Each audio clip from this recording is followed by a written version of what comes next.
नारायण वासुदेव। गृहस्थ संबंधी सदाचार।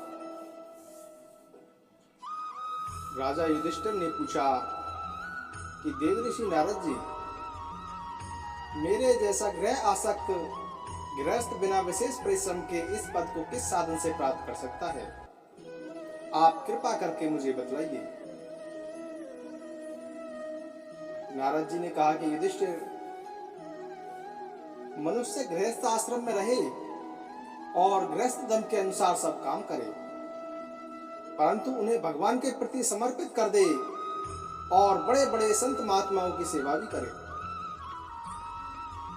अवकाश के अनुसार विरक्त पुरुषों में निवास करे और बार बार श्रद्धा पूर्वक भगवान के अवतारों की लीला सुधा का पान करता रहे। जैसे स्वप्न के टूट जाने पर मनुष्य स्वप्न के संबंधियों से आसक्ति नहीं रखता, वैसे ही ज्यों-ज्यों सत्संग के द्वारा बुद्धि शुद्ध हो, त्यों ही त्यों शरीर, स्त्री, पुत्र, धन आदि की आसक्ति स्वयं छोड़ता चले, क्योंकि एक न एक दिन ये छूटने वाले ही हैं। बुद्धिमान पुरुष को आवश्यकता के अनुसार ही घर और शरीर की सेवा करनी चाहिए। भीतर से विरक्त रहे और बाहर से रागी के समान लोगों में साधारण मनुष्य जैसा ही व्यवहार कर ले। माता पिता, भाई बंधु, पुत्र मित्र, जाति वाले और दूसरे जो भी कुछ कहें अथवा जो कुछ चाहें, भीतर से समता न रखकर उनका अनुमोदन कर दे। बुद्धिमान पुरुष वर्षा आदि के द्वारा होने वाले अन्न आदि, पृथ्वी से उत्पन्न होने वाले स्वर्ण आदि, अकस्मात प्राप्त होने वाले द्रव्य आदि और सब प्रकार के धन भगवान के ही दिए हुए हैं, ऐसा समझकर प्रारब्ध के अनुसार उनका उपभोग करता हुआ संचय न करे। उन्हें पूर्वोक्त साधु सेवा आदि कर्मों में लगा दे। मनुष्यों का अधिकार केवल उतने ही धन पर है जितने से उनकी भूख मिट जाए। इससे अधिक संपत्ति को जो अपनी मानता है वह चोर है, उसे दंड मिलना चाहिए। हिरण, ऊंट, गधा, बंदर, चूहा, सर्प, रेंगने वाले, चलने वाले प्राणी, पक्षी और मक्खी आदि को अपने पुत्र के समान ही समझे। उनमें और पुत्रों में अंतर ही कितना है। गृहस्थ मनुष्य को भी धर्म, अर्थ और काम के लिए बहुत कष्ट नहीं उठाना चाहिए, बल्कि देश, काल और प्रारब्ध के अनुसार जो कुछ मिल जाए उसी से संतोष करना चाहिए। अपनी समस्त भोग सामग्रियों को कुत्ते, पतित और चांडाल पर्यंत सब प्राणियों को यथा योग्य बांट कर ही अपने काम में लाना चाहिए। और तो क्या, अपनी स्त्री को भी जैसे मनुष्य समझता है कि यह मेरी है, अतिथि आदि की निर्दोष सेवा में नियुक्त रखे।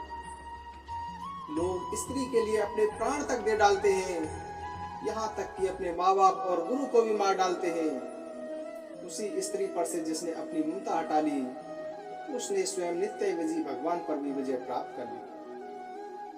यह शरीर अंत में कीड़े और राख की ढेरी होकर रहेगा। कहा तो यह तुच्छ शरीर और इसके लिए जिसमें आसक्ति होती है वह स्त्री, और कहां अपनी महिमा से आकाश को भी ढक रखने वाला अनंत आत्मा। गृहस्थ को चाहिए कि प्रारब्ध से प्राप्त और पंचयज्ञ आदि से बचे हुए अन्न से ही अपना जीवन निर्वाह करे। जो बुद्धिमान पुरुष इसके सिवा और किसी वस्तु में सतत नहीं रखते, उन्हें संतों का पद प्राप्त होता है। अपने वर्ण आश्रम विहित वृत्ति के द्वारा प्राप्त सामग्रियों से प्रतिदिन देवता, ऋषि, मनुष्य, भूत और पितृगण का तथा अपनी आत्मा का पूजन करना चाहिए। यह एक ही परमेश्वर की भिन्न भिन्न रूपों में आराधना है।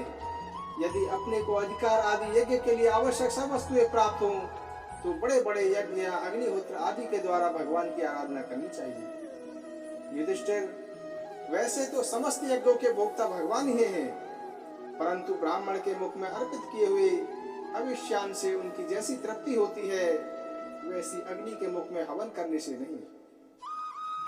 इसीलिए ब्राह्मण, देवता, मनुष्य आदि सभी प्राणियों में यथा योग्य अपने उपयुक्त सामग्रियों के द्वारा सबके हृदय में विराजमान भगवान की पूजा करनी चाहिए। इनमें प्रधानता ब्राह्मणों की है। धनी द्विज को अपने धन के अनुसार आश्विन माह के कृष्ण पक्ष में अपने माता पिता तथा उनके बंधुओं का भी महालय श्राद्ध करना चाहिए। इसके सिवा अयन चंद्र ग्रहण या सूर्य ग्रहण के समय, द्वादशी के दिन, श्रवण, धनिष्ठा और अनुराधा नक्षत्रों में, वैशाख शुक्ल तृतीया, अक्षय तृतीया, कार्तिक शुक्ला नवमी और चाहे चंद्रमा हो या पूर्ण द्वादशी तिथि का अनुराधा आदि में पूजन करना चाहिए। युधिष्ठिर, अब मैं उन स्थानों का वर्णन करता हूँ जो धर्म आदि श्रेय की प्राप्ति कराने वाले हैं। सबसे पवित्र देश वह है जिसमें सत्पात्र मिलते हों, जिनमें यह सारा चर और अचर जगत स्थित है। उन भगवान की प्रतिमा जिस देश में हो, जहाँ तप, विद्या और दया आदि गुणों से युक्त ब्राह्मणों के परिवार निवास करते हों, तथा जहाँ जहाँ भगवान की पूजा होती हो और पुराणों में प्रसिद्ध गंगा आदि नदियाँ हों, वे सभी स्थान परम कल्याणकारी हैं। पुष्कर आदि सरोवर, सिद्ध पुरुषों के द्वारा सेवित क्षेत्र, कुरुक्षेत्र, गया, प्रयाग, कुलयाश्रम, नैमिषारण्य, फाल्गुन क्षेत्र, सेतुबंध, प्रभास, द्वारिका, काशी, मथुरा, पंपाशर, बिंदु सरोवर, बद्रिका आश्रम, अलकनंदा, भगवान सीता राम जी के आश्रम, अयोध्या, चित्रकूट आदि, महेंद्र और मलय आदि समस्त कुल पर्वत और जहाँ जहाँ भगवान के अर्चा अवतार हैं, वे सब के सब देश अत्यंत पवित्र हैं। कल्याणकामी पुरुषों को बार बार इन देशों का सेवन करना चाहिए। इन स्थानों पर जो पुण्य कर्म किए जाते हैं, मनुष्य को उनका 1000 गुना फल मिलता है। युधिष्ठिर, पात्र निर्णय के प्रसंग में पात्र के गुणों को जानने वाले विवेकी पुरुषों के एकमात्र भगवान को ही सत्पात्र बतलाया है। यह चराचर जगत उन्हीं का स्वरूप है। अभी तुम्हारे इसी यज्ञ की बात है। देवता, ऋषि, सिद्धि और सनकादिकों के रहने पर भी अग्र पूजा के लिए भगवान श्री कृष्ण को ही पात्र समझा गया। असंख्य जीवों से भरपूर इस ब्राह्मण रूप महावृक्ष के एकमात्र मूल भगवान श्री कृष्ण ही है। इसीलिए उनकी पूजा से समस्त जीवों की आत्मा तृप्त हो जाती है। उन्होंने मनुष्य, पशु, पक्षी, ऋषि और देवता आदि के स्वरूप पुरों की रचना की है तथा वे ही इन पुरों में जीव स्वरूप से शयन भी करते हैं। इसी से उनका नाम पुरुष भी है। युधिष्ठिर, एक रस रहते हुए भगवान इन मनुष्य आदि शरीरों में उनकी विभिन्नता के कारण न्यूनता अधिकता रूप से प्रकाशमान है। इसीलिए पशु पक्षी आदि शरीरों की अपेक्षा मनुष्य ही श्रेष्ठ पात्र है। और मनुष्यों में भी जिसमें भगवान का अंश, तप, योग आदि जितना भी अधिक पाया जाता है, वह उतना ही श्रेष्ठ है। युधिष्ठिर, त्रेता आदि युगों में जब विद्वानों ने देखा कि मनुष्य परस्पर एक दूसरे का अपमान आदि करते हैं, तब उन लोगों ने उपासना की सिद्धि के लिए भगवान की प्रतिमा की प्रतिष्ठा की। तभी से कितने ही लोग बड़ी श्रद्धा और सामग्री से प्रतिमा में ही भगवान की पूजा करते हैं, परंतु जो मनुष्य से द्वेष करते हैं, उन्हें प्रतिमा की उपासना करने पर भी सिद्धि नहीं मिल सकती। युधिष्ठिर, मनुष्यों में भी ब्राह्मण विशेष पात्र माना गया है, क्योंकि वह अपनी तपस्या, विद्या और संतोष आदि गुणों से भगवान के वेद रूप शरीर को धारण करता है। महाराज, हमारी और तुम्हारी तो बात ही क्या, ये जो सर्वात्मा भगवान श्री कृष्ण हैं, इनके भी इष्ट देव ब्राह्मण ही हैं, क्योंकि उनके चरणों की धूल से तीनों लोग पवित्र होते रहते हैं। नारद जी कहते हैं कि युधिष्ठिर, कुछ ब्राह्मणों की निष्ठा कर्म में, कुछ की तपस्या में, कुछ की वेदों के स्वाध्याय में, प्रवचन में और कुछ की आत्मज्ञान के संपादन में तथा कुछ की योग में होती है। गृहस्थ पुरुष को चाहिए कि श्राद्ध अथवा देव पूजा के अवसर पर अपने कर्म का अक्षय फल प्राप्त करने के लिए ज्ञाननिष्ठ पुरुष को ही हव्य कव्य का दान करे। यदि वह न मिले तो योगी प्रवचनकार आदि को यथा योग्य और यथाक्रम देना चाहिए। देव कार्य में 2 और पितृ कार्य में 3 अथवा दोनों में एक ब्राह्मण को भोजन कराना चाहिए। अत्यंत धनी होने पर भी श्राद्ध कर्म में अधिक विस्तार नहीं करना चाहिए, क्योंकि सगे संबंधी आदि स्वजनों को देने से और विस्तार करने से देश कालोचित श्रद्धा, पदार्थ, पात्र और पूजन आदि ठीक ठीक नहीं हो पाते। धर्म का मर्म जानने वाला पुरुष श्राद्ध में मांस का अर्पण न करे और न स्वयं ही उसे खाए, क्योंकि पितरों को ऋषि मुनियों के योग्य हविष्यान्न जैसे प्रसन्नता होती है, वैसी पशु हिंसा से नहीं होती। धर्मात्मा पुरुष निर्धन होने पर भी धर्म के लिए अथवा शरीर निर्वाह के लिए धन प्राप्ति करने की चेष्टा न करे। धर्मात्मा पुरुष निर्धन होने पर भी धर्म के लिए अथवा शरीर निर्वाह के लिए धन प्राप्त करने की चेष्टा न करे, क्योंकि जैसे बिना किसी प्रकार की चेष्टा किए अजगर की जीविका चलती ही है, वैसे ही निवृत्ति परायण पुरुष की निवृत्ति भी उसकी जीविका का निर्वाह कर देती है।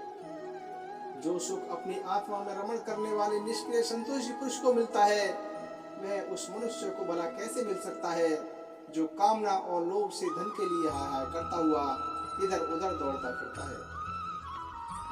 जैसे पैरों में जूता पहनकर चलने वाले को कंकड़ और कांटों से कोई डर नहीं होता, वैसे ही जिसके मन में संतोष है उसके लिए सर्वदा और सब कहीं सुख ही सुख है और दुख है ही नहीं। युधिष्ठिर, न जाने क्यों मनुष्य केवल जल मात्र से ही संतुष्ट रहकर अपने जीवन का निर्माण नहीं कर लेता, अपितु रसेंद्रिय और जनेंद्रिय के फेर में पड़कर यह बेचारा घर की चौकसी करने वाले कुत्ते के समान हो जाता है।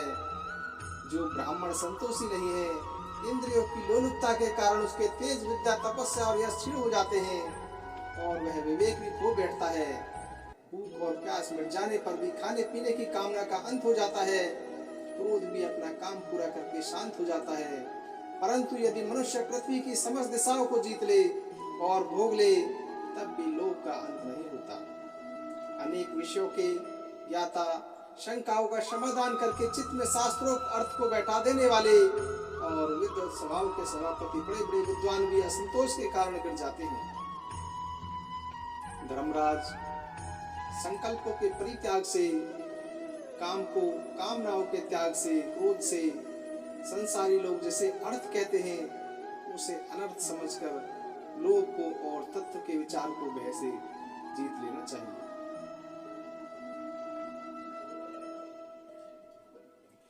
जो पुरुष अपने मन पर विजय प्राप्त करने के लिए उद्यत हो, वह आसक्ति और परिग्रह का त्याग करके संन्यास ग्रहण करे, एकांत में अकेला ही रहे और भिक्षावृत्ति से शरीर निर्वाह मात्र के लिए शुल्क और परिमित भोजन करे।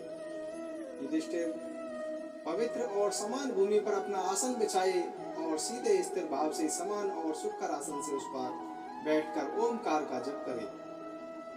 जब तक मन संकल्प विकल्प को छोड़कर न दे, जब तक मन संकल्प और विकल्पों को न छोड़ दे, तब तक नासिका के अग्रभाग पर दृष्टि जमाकर पूरक, कुंभक और रेचक द्वारा प्राण और अपान की गति को रोके। काम की चोट से घायल चित्त इधर उधर चक्कर काटता हुआ जहां जहां जाए, विद्वान पुरुष को चाहिए कि वह वहां से उसे लौटा लाए और धीरे धीरे हृदय में रोके। जब साधक निरंतर इस प्रकार का अभ्यास करता है, तब ईंधन के बिना जैसे अग्नि बुझ जाती है, वैसे ही थोड़ी समय में उसका चित्त शांत हो जाता है। इस प्रकार जब काम वासनाएं चोट करना बंद कर देती हैं और समस्त वृत्तियां अत्यंत शांत हो जाती हैं, तब चित्त ब्रह्मानंद के संसर्ग से मग्न हो जाता है और फिर उसका कभी उत्थान नहीं होता। जो सन्यासी पहले तो धर्म, अर्थ और काम के मूल कारण गृहस्थ आश्रम का परित्याग कर देता है और फिर उन्हीं का सेवन करने लगता है, वह निर्लज्ज, अपने उगले हुए खाने को खाने वाला कुत्ता ही है।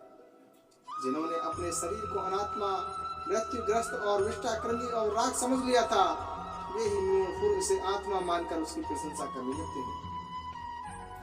धर्म त्यागी गृहस्थ, व्रत त्यागी ब्रह्मचारी, गांव में रहने वाला तपस्वी और इंद्रिय लोलुप सन्यासी, ये चारों आश्रम के कलंक हैं और व्यर्थी आश्रमों का ढोंग करते हैं। भगवान की माया से विमोहित उन मूढ़ों पर तरस खाकर उनकी उपेक्षा कर देनी चाहिए। आत्मज्ञान के द्वारा जिसकी सारी वासनाएं निर्मूल हो गई हैं और जिसने अपनी आत्मा को परम स्वरूप जान लिया है, वह किस विषय की इच्छा और किस भोक्ता की तृप्ति के लिए इंद्रिय लोलुप होकर अपने शरीर का पोषण करेगा। उपनिषदों में कहा गया है कि शरीर रथ है, इंद्रियां घोड़े हैं और इंद्रियों का स्वामी मन लगाम है। शब्द आदि विषय मार्ग हैं, बुद्धि सारथी है, चित्त ही भगवान के द्वारा निर्मित बांधने की विशाल रस्सी है। 10 प्राण धुरी हैं, धर्म और अधर्म पहिए हैं और इनका अभिमानी जीव रथी कहा गया है। ओमकार ही उस रथी का धनुष है, शुद्ध जीवात्मा बाण और परमात्मा लक्ष्य है। इस ओमकार के द्वारा अंतरात्मा को परमात्मा में लीन कर देना चाहिए। राग द्वेष लोभ शोक मोह भय मद मान अपमान दूसरों के गुणों में दोष निकालना, छल हिंसा दूसरों की उन्नति देखकर जलना, तृष्णा प्रमाद भूख और नींद, ये सब और ऐसे ही जीवों के और भी बहुत से शत्रु हैं। उनमें रजोगुण और तमोगुण प्रधान वृत्तियां अधिक हैं। कहीं कहीं कोई कोई शत्रुगुण प्रधान ही होती है। यह मनुष्य शरीर रूप रथ जब तक अपने वश में है और इसके इंद्रिय मन आदि सारे साधन अच्छी दशा में विद्यमान है, तभी तक श्री गुरुदेव के चरण कमलों की सेवा पूजन से शान धराई हुई ज्ञान की तीखी तलवार लेकर भगवान के आश्रय से इन शत्रुओं का नाश करके अपने स्वराज्य सिंहासन पर विराजमान हो जाए और फिर अत्यंत शांत भाव से इस शरीर का भी परित्याग कर दे। नहीं तो तनिक भी प्रमाद हो जाने पर ये इंद्रिय रूप दुष्ट घोड़े और उनसे मित्रता रखने वाला बुद्धि रूप सारथी रथ के स्वामी जीव को उल्टे रास्ते ले जाकर विषय रूपी लुटेरों के हाथ में डाल देगा। वे डाकू सारथी और घोड़ों के सहित इस जीव को मृत्यु से अत्यंत भयावह घोर अंधकार में संसार के कुएं में गिरा देंगे। वैदिक कर्म 2 प्रकार के हैं। एक तो वे जो वृत्तियों को उनके विषय की ओर ले जाते हैं, प्रवृत्ति परक, और दूसरे वे जो वृत्तियों को उनके विषयों की ओर से लौटाकर शांत और आत्म साक्षात्कार के योग्य बना देते हैं।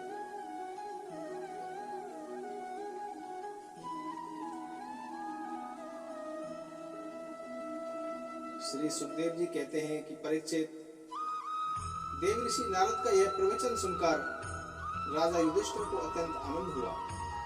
उन्होंने प्रेम लीन होकर देव ऋषि नारद और भगवान श्री कृष्ण की पूजा की। देव ऋषि नारद भगवान श्री कृष्ण और राजा युधिष्ठिर से विदा लेकर और उनके द्वारा सत्कार पाकर चले गए। भगवान श्री कृष्ण ही परम ब्रह्म है, यह सुनकर युधिष्ठिर के आश्चर्य की सीमा नहीं रही। परीक्षित, इस प्रकार मैंने तुम्हें दक्ष पुत्रियों के वंशों का अलग अलग वर्णन सुनाया। उन्हीं के वंश में देवता असुर मनुष्य आदि और संपूर्ण चराचर की सृष्टि हुई। श्री कृष्ण गोविंद हरे मुरारी, हे नाथ नारायण वासुदेव। श्री कृष्ण गोविंद हरे मुरारी, हे नाथ नारायण वासुदेव। जय श्री कृष्ण, जय श्री कृष्ण।